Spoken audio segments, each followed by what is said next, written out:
বিদেশি শক্তিদের দ্বারা মদতপুষ্ট self declare cockroach party তাদের এই মিছিল ছিল, পরে বামেরা যুক্ত হয়। তা আমি ধন্যবাদ জানাবো পশ্চিমবঙ্গে যারা এই নিট আন্দোলনের পার্ট ছিল, তারা এই ঘটনায় একেবারেই যুক্ত নয়। আমরা ভালো করে দেখেছি এবং তারা সোশ্যাল মিডিয়াতেও দিয়েছে যে সাংবাদিকদের উপরে বর্বরচিত আক্রমণ এবং এই ধরনের ঘটনার সঙ্গে যারা যুক্ত তাদের দায়িত্ব তারা নিচ্ছে না। তারা সোশ্যাল মিডিয়াতেও দিয়েছে, আমাকে কলকাতা পুলিশের সিপি সব পাঠিয়েছে, দেখেছে। এই শক্তিটা কমপ্লিটলি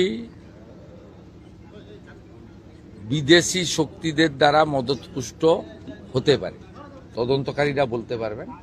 কিন্তু যেভাবে সংবাদ মাধ্যমের কর্মীদেরকে মেরেছে, রক্তপাত করেছে এবং প্রাণঘাতীর চেষ্টা করেছে, তার বিরুদ্ধে ব্যবস্থা 7টা মামলা হয়েছে। সব মামলা কিন্তু রিপোর্টাররা করেছেন। পুলিশ 2-1টা সুমোটো মামলা করেছে, কিন্তু রিপোর্টাররাই এগিয়ে এসে করেছেন। এই প্রথম পশ্চিমবাংলায় রিপোর্টাররা বছরের পর বছর ধরে আক্রান্ত হয়েছে।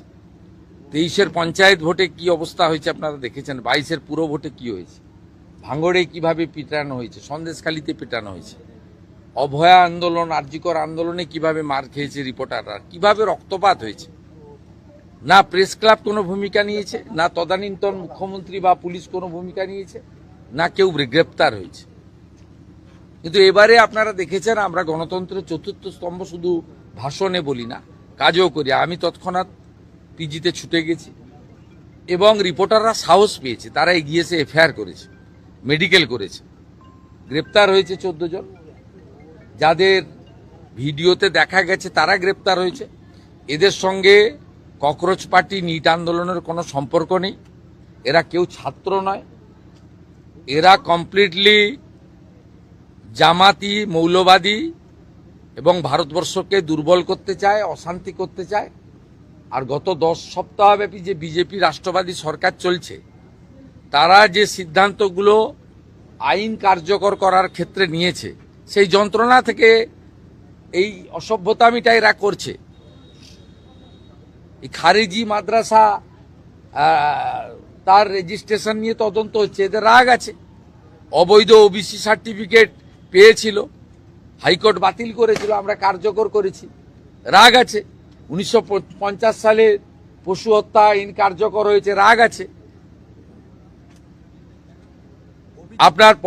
আপনার আমাদের সাউন্ড পলিউশন নিয়ে আমরা কিছু বিধি নিয়েছি, এদের রাগ আছে। এই লোকেরা এইসব করতে এখানে এসেছে। প্রধানমন্ত্রীর ছবিতে লাথি মারা, মুখ্যমন্ত্রীর ছবিতে লাথি মারা, প্রধানমন্ত্রীকে ব্যক্তিগতভাবে যে ছবি মানে চোখে দেখা যায় না, এটা আন্দোলন নাকি? আর দিল্লিতে তো ওরা অ্যালাউ করেনি, বা অন্য জায়গায়। আজাদি আজাদি কি? এবং কেউ কেউ তো ন্যাশনাল ফ্ল্যাগটাই ধরতে জানে না, উল্টো দিকে ধরে রেখেছিল। এরা কেউ আন্দোলনের লোক নয়, ছাত্র নয়, এরা গুন্ডা। গুন্ডা দমন আইনে ব্যবস্থা হবে। গতকাল বিধানসভায় যা বলেছি ওটাই ফাইনাল।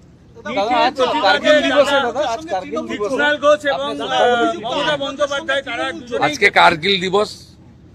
কার্গিল দিবসে যারা শহীদ হয়েছে আমাদের ভারত মাতাকে সুরক্ষিত রাখার ক্ষেত্রে, তাদের স্মরণ করার দিন। সোশ্যাল মিডিয়াতেও করেছি। এখানে মন কি বাত শুরুর আগে এখানে যে আমাদের অস্থায়ী শহীদ বেদি বানানো হয়েছে, সেখানে দাঁড়িয়ে স্যালুট করেছি। তাদের সমস্ত বিদেয়ী আত্মার অমরত্ব প্রার্থনা করি এবং অটল বিহারী বাজপেয়ীজির নেতৃত্বে ভারতবর্ষকে সুরক্ষিত রাখা এবং বিদেশি শক্তিকে পরাস্ত করার যে ঐতিহাসিক বিজয় ঘটেছিল, সেই দিন আজকের দিন।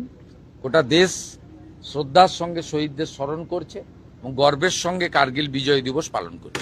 2026 এক্সামিনেশন বিল পাস হতে চলেছে লোকসভায়, তাতে প্রশ্ন ফাঁস সংক্রান্ত যে এই এত ঘটনা ঘটছে, শাস্তি জরিমানা উভয়ই হবে, কড়া বিল আনছে কেন্দ্রীয় সরকার। সোমবার পেশ হবে এই বিল লোকসভায়। দেখুন, নরেন্দ্র মোদীজি বরাবর এসব বিষয়ে জিরো টলারেন্সের নীতি নিয়ে চলেন এবং আন্দোলনকারীরা তার প্রতি আস্থা রেখেছেন এবং তিনি ব্যবস্থা নিচ্ছেন এবং গোটা দেশবাসীর আস্থা আছে এবং তিনি শুধু বিল আনা নয়, কার্যকর করার ক্ষেত্রেও ফাস্ট ট্র্যাকের কথা বলেছেন। বাকি বিস্তারিত বিলে আমরা জানতে পারবো। বিল প্লেসের আগে, অনুমোদনের আগে এর থেকে বেশি কিছু বলা কোনো মুখ্যমন্ত্রী উচিত নয়। দাদা, নিটের প্রতিবাদে কুণাল ঘোষ মমতা বন্দ্যোপাধ্যায় প্রতিবাদ মিছিল করেছিলেন। দাদা, আফরোজের সঙ্গে তৃণমূলের যোগ পাওয়া গেছে। তৃণমূলের তার সঙ্গে যে দলের ক্যাম্পেইন, সেক্ষেত্রেও যোগ পাওয়া গেছে। তৃণমূলের সাথে যোগ পাওয়া গেছে আফরোজ। তৃণমূল কংগ্রেস তো জামাতিদের পার্টি, সবাই জানে।